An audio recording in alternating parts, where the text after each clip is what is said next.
I'm Lindsay Holmes. I'm a local resident of Brompton, been here since 1977.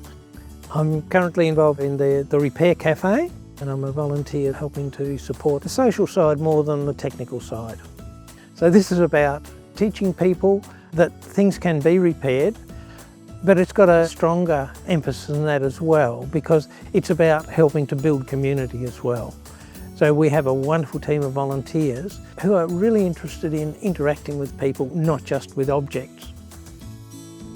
It's a cafe because we also have a kitchen operating, so there's always waiting periods. You have lines of people, so they can have a cup of coffee or tea and a cake while they wait, and that builds a social interaction. The whole basis of the cafe is about people volunteer what they have. Some people come and say, I don't know what I can do. And so we just talk about what their interests are.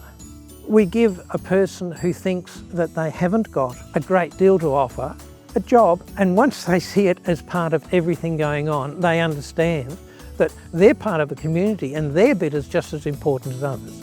So it's like building this tapestry with one particular colour or thread is just one colour or thread. Put it all together and you've got this magnificent tapestry that comes out of it, and that's what community is about.